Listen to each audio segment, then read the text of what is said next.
let me ask you something. What is Despacio? Can you explain what Despacio speakers are all about? So Despacio started with Steph, Dave, and James wanting to put on a party that they wanted to go to. You know, they've DJ'd a lot, they've been to a lot of parties, and very few of them have been ones that they've stood there and go, yeah, I'd come to this without having to DJ. So it started off, it was about sound quality, was the primary reason that they wanted to do it, was to try and get some high fidelity sound into a DJ show. And it actually started quite small originally, so it was only supposed to be a kind of 200 or 300 capacity nightclub in Ibiza, was where they wanted to kind of do a night. And then they talked about, James had always wanted to make a sound system, Steph and Dave were very interested in making one. And then it kind of snowballed out of control.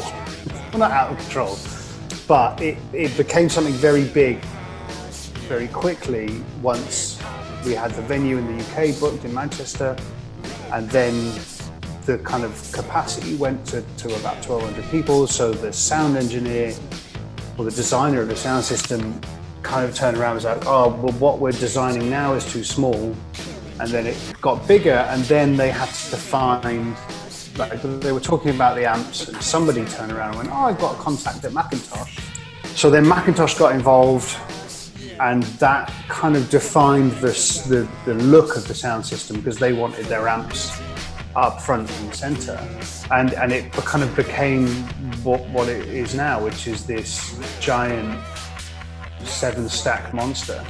I mean, there's something with the subs included, it's about 80k of power for 1,200 people. So it's way out there in terms of how you spend money to do a party, but it is honestly the best party I've ever been to.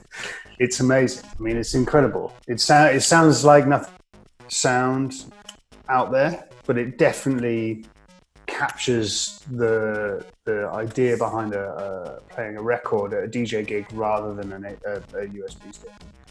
In terms of, it brings everything out of the record. There's no compression. So yeah, it really does give you the full range of the music, meaning you're hearing exactly how it was intended.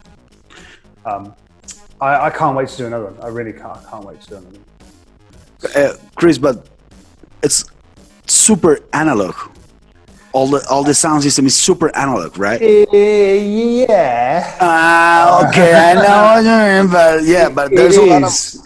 The only thing that's not are the crossovers. Uh-huh. So we tried to design. I say we.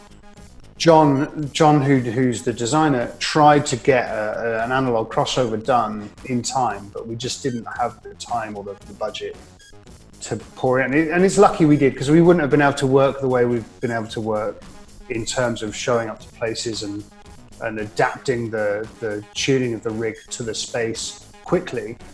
If it was purely analog rig, we would have to have a much larger crew and would take much longer to tune. So it works with having digital crossovers, but everything else is analog. The DJ rig is especially unique in its build. It's a very complicated and elaborate kind of setup of a mixer based on a Bozak, but with a lot of parts pulled out and kind of reconfigured. Then they've got the Isono isolators and a custom-made DFA like effects unit. And then the turntables are the high-end Mark V Technics with a load of kind of custom-made parts put into them. So it's analog, but maybe you can't. We call it analog, but it's not technically not really. I mean, the amps especially, they are far from analog. They are solid state, big beefy transformers. There's no valves in there.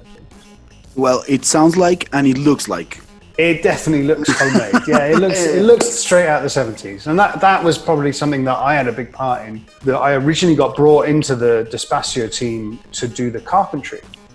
Because I used to be a carpenter, so I have a good background in woodwork. So they originally brought me in just to do the boxes because the person who was going to do it didn't know much and didn't really want to take on the complicated drawing side of it. So the home-built sound system was kind of the look we went for, and that's where we ended up with the wood-colored boxes and the slightly less than high-end kind of vibe that comes with the rig. It works well. You know, it suits the party.